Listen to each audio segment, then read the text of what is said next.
What is going on, guys? My name is Charlie Temenian and I'm back with another tutorial for you. Today I'm going to teach you all about JavaScript objects.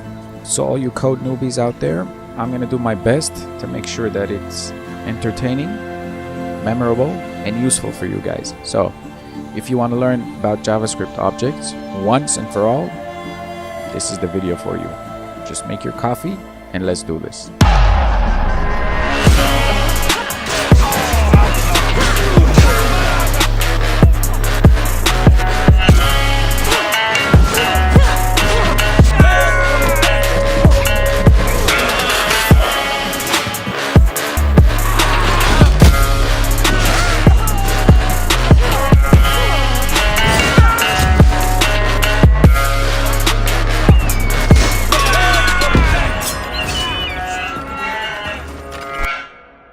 In essence, an object is nothing more than a container.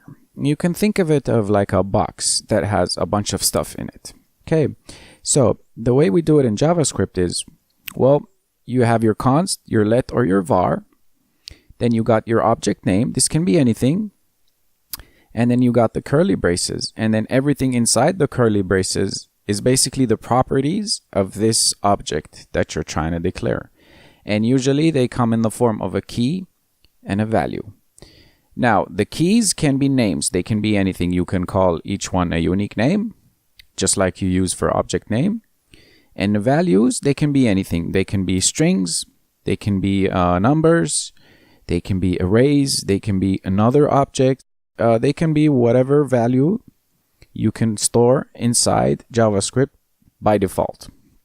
So in a second, I'm going to fire up Assassin's Creed and we're going to try and identify opportunities where we can see and try to understand where objects exist inside the game. And trust me, they are everywhere. So let's move on.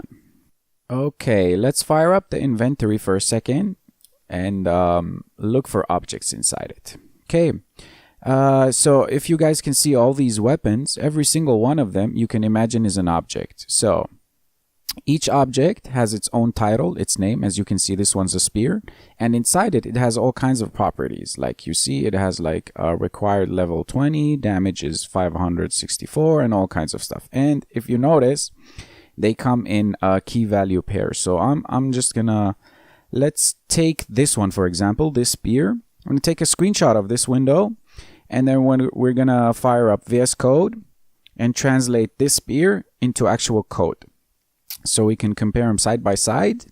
And I believe this should sink the idea into your head once and for all. So let's just fire up VS Code and do this. Quick side note, you guys, you're going to need VS Code for this tutorial. So if you're not using it, I highly suggest you download it. Just go to code.visualstudio.com, click download. You're going to need this, and you're going to need Node.js as well. So just go to nodejs.org. Download whatever version you see, install both, and then you're ready to follow the tutorial. Okay, let us begin. I'm just going to create a folder on my desktop for now. We're just going to call it objects. Going to go inside, right click, and open with VS Code. First things first, let's do npm init-y. Okay. That gave us a package.json file. Let's do a new file and let's call it objects.js. Now we got this file. Hit Control L on your terminal if you want to clear it, by the way. And then I like to work side by side. So I'm just going to right click on the terminal, move to the right panel. Cool.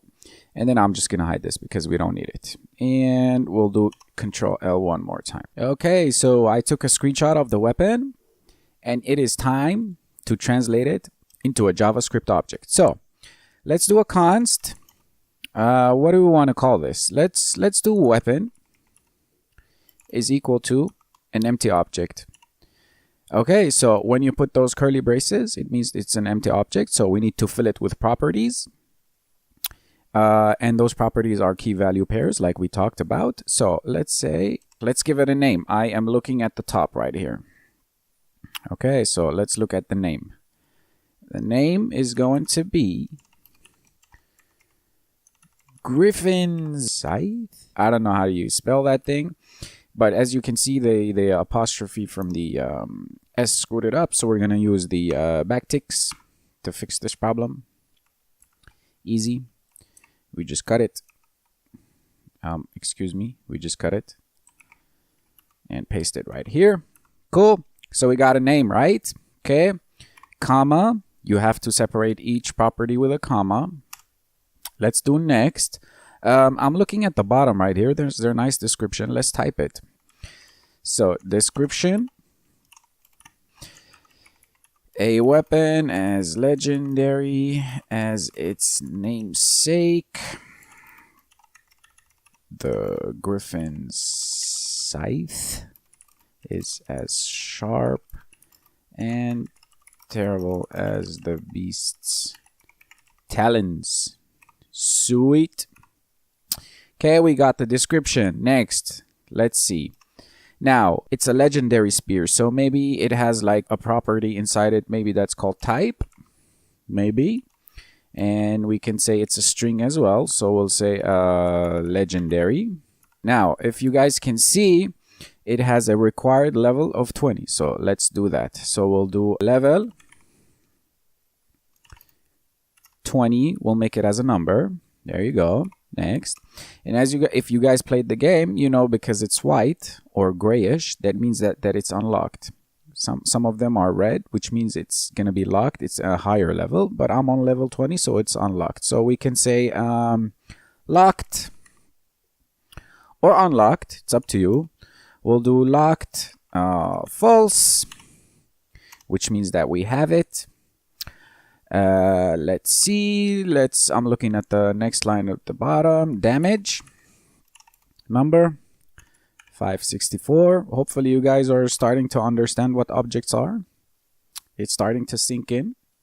Now we have a hunter damage. So let's do hunter dash or maybe underscore damage. We'll do 9, for example. Let's look at the next one. I'm not gonna do the last two. I'm just gonna do this one, specifically this one, so I can show you one more thing and then we're done. Adrenaline per hit. Okay, so maybe we'll do APH if that makes sense. APH is 6 and we're done. Cool. So we just we represented this spear in JavaScript right there. Okay, and by the way, your last key value pair inside the object, you never put the comma in. Okay, it's just that's the standard. So your last property, you never put the comma. Okay, now if you guys notice one thing about the spear right here is that this plus 6% adrenaline per hit has like levels on it. Do you see? It's like level 1, 2. You see the dots? 1, 2, 3, 4, 5. It has 5 levels in it. So I told you that we can put anything inside the object. They can be strings, numbers, booleans. They can be functions. They can be another objects. They can be arrays. So let's see if we can represent this APH as another object. So instead of saying 6, we're going to make it into another object, okay, because it has 5 levels. And we're going to say current, for example, level is 2, right? Comma, current hit, for example, is going to be 6. Okay. So what I did was, instead of making it into instead of it being like one property, like a number or something, I made it into another object. So when we access weapon.aph, it will actually return us another object. And this is how you nest objects inside objects. Okay, you guys, hopefully you understood. And don't forget, your last key value pair. You never use a comma at the end. This is pretty much the object. We represented the weapon in JavaScript. Now, I'm going to save this. I'm going to close this picture. I'm going to go full screen on this baby because we are going to dig in and start talking about fun stuff right now because the tutorial just started, by the way. Okay, so you guys stick around. Okay, let's talk about accessing the items inside this object. So there are two ways. The first way is using the dot notation. So let's console log something.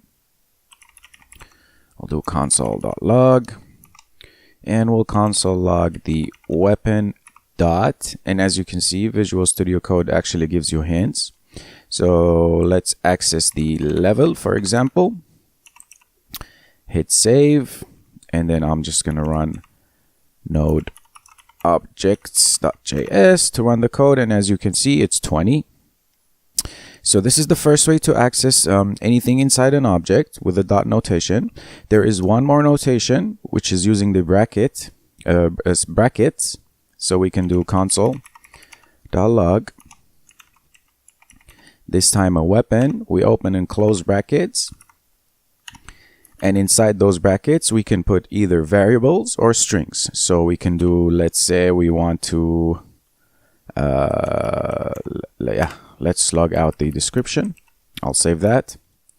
Come back, hit my up arrow key to run the last command. And as you can see, it prints out the description. And why is the bracket notation useful? Well, sometimes, especially when you get JSON, the keys might be strings like this. They might be weird things like strings inside a number. So obviously this way you can't access it with a dot notation. You can't say weapon.0 or weapon.open quotes. So this is when you would use the bracket notation.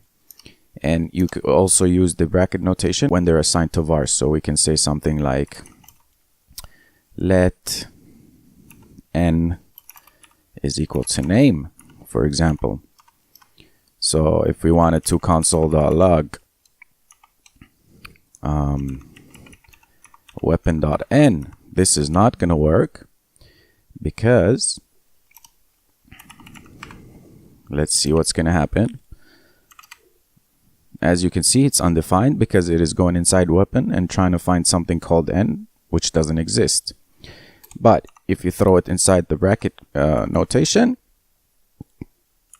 do run, and there you have it. It came out. So there's two ways to access items: dot notation, bracket notation. Cool. Okay. In ES6, two new shortcuts or concepts were introduced that are used heavily in libraries like React and frameworks like Angular and stuff like that. So these are very useful to learn. They're called destructuring and the spread operator. So we're going to talk about them right now. Let's start with destructuring. So the idea of destructuring is that you can pull out whatever's inside the weapon and assign it into separate variables so you can access them very easily. And I'll show you exactly what I'm talking about. So what we'll do is we'll say const, and then we'll open the curly braces, just like that.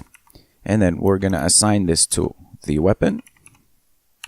And now what we can do is, once we know what's inside the weapon, we can pull out whatever we need as a shortcut and put them inside here.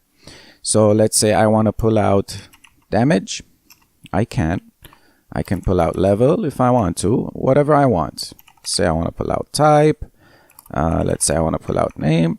And so what happens right now is, instead of me just keep on typing like weapon.damage, weapon.level, it just becomes very tedious typing this stuff. So with destructuring, what happened is I pulled out damage, level, type, and name from inside weapon, and I assigned them independently outside. So now all I gotta do is, instead of logging out, let's say weapon.damage, all I do is console log damage by itself, just like that. Now it's a variable that exists outside of weapon, basically. So if I run that, you guys can see it's 564. So this is the idea of destructuring. And by the way, destructuring also allows you to change the name of the variable right here. So if I wanted to change the name of damage to, let's say, D, for example, I can do that, and it's still going to work. So now I have a variable that's called D that actually references weapon.damage. Let's console log that, and there you have it. That works. So this is destructuring. Now let's talk about the spread operator. The spread operator allows you to take the contents of one object and spread it, so to speak, inside another object. So let's create a new object. We'll call this const weapon2. Gonna make it into an object. And then instead of throwing weapon inside it just like that, all you do is you add the 3 dots before the actual object, and what the 3 dots do is they access the contents of weapon, pull them out, and assign them into weapon2. Let's console log weapon2 to see what it has.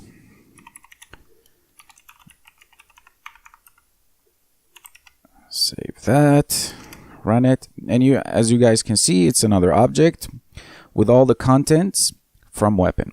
Now we can also add our own properties into this. So let me add like one more property into this. I'll do the key, call it owner. I'm just making up stuff right now. Value of the owner is going to be Charlie Temenian, which is me. Save that, run it again. And here, if you guys look over here, now weapon2 has everything that weapon has, plus it has the property that I made right here, owner Charlie. Okay, that's the spread operator. Now let's talk about Object.assign. Object.assign basically allows you to assign properties from one object into another object. It's just like the spread operator. So let's look at an example right now. We'll do const weapon3 is equal to Object.assign. This is the notation, and then you open and close the parentheses. And then if you guys look at the top corner of the pop-up, it says what's the target. So to use a target, you just throw in an empty object if you want, and then you gotta hit the comma, and now it's asking for the source. So what's the source? We want to copy whatever is inside weapon. Now if we console log weapon3, let me clear this. You guys can see that weapon3, let me turn this off so you guys can see exactly just the Object.assign one. Now if you guys can see, weapon3 has all the contents from weapon. Basically what it says is, okay, take whatever's inside weapon, throw it inside a new object, an empty one, and call it weapon3. We can also add the owner if we wanted to, Charlie Temenian, right here. So let's do it actually. We'll do owner. We're adding our own properties right now if we wanted to. So we'll do owner, whoops, colon, and Charlie Temenian. Let's save that. Let's clear, run again. And there you have it. So it added owner to the object. And now weapon3 has this property plus whatever is inside weapon. So this is Object.assign. Now let's say we wanted to check if our weapon has a certain property inside it. Well, JavaScript has that. And the way it works is it is called has own property, just like that. And obviously we want to see if the weapon itself has own property. And what I'm gonna do is just I'm going to console log this so we can see what happens. I'll do console.log weapon that has own property, and inside the parentheses you gotta ask it if it has some kind of property. So let's see, does it have damage? Hit save, run it, and right here you see it says true. Now let's see if we give it something that doesn't exist. Like, does it have the property called Charlie? Or you know what, let's do owner here, and it's gonna say false. So you use the object that has property. Most probably you're gonna use them inside if statements. you know, or maybe inside a loop or something to check if a key exists inside your object. So this is object.has own property. Now let's say you wanted to loop over weapon and get a list of all of the keys inside it. Well, you can do that with Object.keys. So let's see how we can do it in the first simple example. We'll do const keys is equal to Object.keys, and inside the parentheses you give it the object that you wanted to check for the keys. So now if we console.log keys, you guys will see that keys is an array, and it gave you all the keys inside. You see name, description, type, all of that stuff. And we can check that it is an array by throwing in the bracket notation. And let's say I want to get the first item inside that array, or the array at index 1, and it is description right here. You see it. Okay, so now that we got keys, which is an array, well, you can do all your array stuff on it. So we could say like keys.map, and we're gonna get a k that represents each item, throw in an arrow function, and then we'll do console.log k. Cool. Let's see what this will do. And it console.logged every single key inside separately. Now this is getting the key. Now what if we wanted to get the value of that key, not just the key? Well, you guys know how to do that already. We just use the bracket notation. So I don't want you to console log the key. I want you to console log the item stored in that key. And this is where, again, like I said, we use the bracket notation. So I'm going to save that, hit clear, or just run it. And as you guys can see, the top one console logged the name, the one with the bracket notation console logged the information stored, the value inside that key. Okay, this is the first way to loop through the keys of an object. So the second way to loop through the keys of an object is by using a for of loop. So we do for const, let's say key of Object.keys weapon, just like we did above, but this time we're using a for of loop, which is basically made for looping over objects. We can do just console.log key, see what happens, and there you have it. It gave us the keys, and the same thing that we did in the step before, we can just console log the value instead of the key. So we'll do weapon bracket notation key. This gets the value, and there you have it, ladies and gentlemen. Cool, everything's fine. Hopefully this is easy right now. There is, by the way, one more step that we forgot to mention is how do you access, this is stepping back now, how do you access a nested object inside an object? So let's say you wanted to access current hit. Well, you can't access it by doing weapon dot current hit. Let's see, does that work? Of course it's not gonna work. So we'll do console.log weapon.current hit. Save that. Let's clear the list, and you'll see it's undefined. Why? Because it doesn't exist on the same level. There is one parent object before it, so you have to follow the tree structure to get to current hit. So what do we need to get to current hit? We need APH first. See, the parent object. All you got to do is say APH dot current hit, and now it's going to come out. So this is how you access nested objects and arrays. Okay, hopefully you enjoyed this tutorial, guys. Thumbs up if you liked it, subscribe, share it with your buddies. If you know somebody that's trying to learn how to code, maybe show it to them. Anyways, I'll see you in the next video. Peace.